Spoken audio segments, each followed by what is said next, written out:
formula for the sum of finite geometric series is S sub n equal with A1 times 1 minus r in exponent n divided by 1 minus r, where n is the number of the terms, A1 is the first term, and r is the common ratio.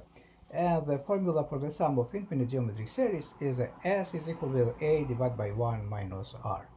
So let's go to an example here and see how we can apply the formulas. The sum of geometric series formulas. Here are two examples, but first of all, let's go with the first example.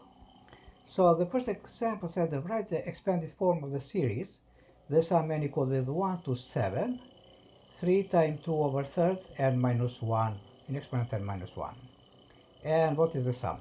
But first of all, the a1, the first term here is a 3. a1 is equal to 3, the first term of the series. And 2/3 is the common ratio, 2/3. So now, if we want to write in the expanded form the series, it tells us there are 7 terms, and instead of the n, we plug 7 here. But here we're going from the first term. This is the first term, and n is equal with 1. We started from n is equal with 1, and here 1 minus 1 is 0. That's why is a 3 times 2 over third in a 0. And the second term is n is equal with 2, and 3 times 2 over 3, and instead of the n here we plug in 2 minus 1 is 1. That's why here is 1, and we take here up to the 7th term when n is equal to 7, and when n is equal to 7 minus 1 is 6. That's why in the last term is equal to 3 times 2 over 3 in exponent 6. And now to find the sum, what is the sum? To find the sum now, we are using this formula here, this formula what we have here. We're using this formula, and we already see Sn is equal with a1 times 1 minus r in exponent n divided by 1 minus r. So a1 is a 3, we plug here a 3, and now 1 minus r in exponent n. R is a 2/3. 2/3 in exponent n. N is equal to 7, so is in exponent 7. But every whole thing goes in the exponent 7, and this parenthesis is outside. And here is divided by 1 minus 2/3. 2/3. And when we calculate everything now in the sum, this sum is going to be equal. The sum is going to be equal with 2 point. When you calculate in a calculator, this is going to be with 2.8244. So I'm not taking here a calculator, so already I did it before, but you can prove it in your calculator too. You can verify in your calculator. And down is a 0.33, 0.33. So this 3 continues. Let me write here with the continues. And S7 finally, when we do everything, is equal with 8.473. 8.473. So this is with the 3 digits. This is the sum for the example for this series. And now let's go into the example 2.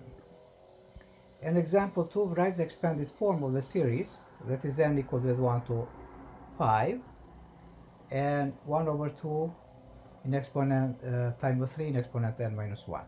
So here, the first term a1 is equal to 1.5, is 1.5. And the common ratio is 3, is equal to 3. And if we want to write the first term in expanded form, this 5 here tells us that the sum has 5 terms, add in 5 terms. So the first one, as I mentioned before, because n is equal with 1 minus 1 is a 0. The first term is 1 over 2 times 3 in exponent 0. And here the second term is 1 over 2, n is equal with 2. Because here is n, 2 minus 1 is 1, so that's why here is 1. And it goes up to 5, and the last term, 5 minus 1 is 4, that's why here is a 4. And this is the expanded form of the series. And now, if we wanted this, for example, to find the sum of the formula, and the formula here is 1 over 2, 1 over 2 in exponent 1 minus r in exponent n, but r is a 3, in exponent 5. 3 in exponent 5 divided by 1 minus r is 1 minus 3.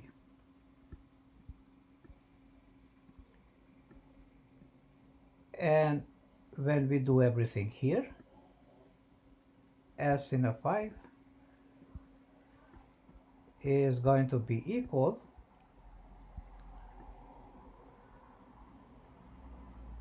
with 3 in exponent 5 minus 1 is 242. Let me write this 0.5 instead of the 3 in exponent 5 is 343, minus 1 is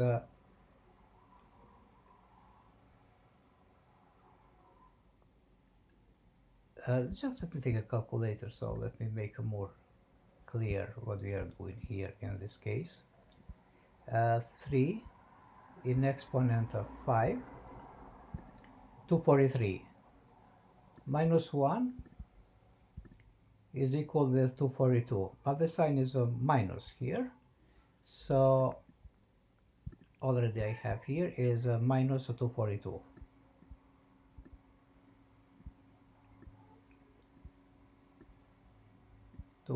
Just let me extend this a little bit, and 1 minus 3 is a minus 2. When you calculate everything, s in a 5 is going to be equal to the 60, with a 60.5.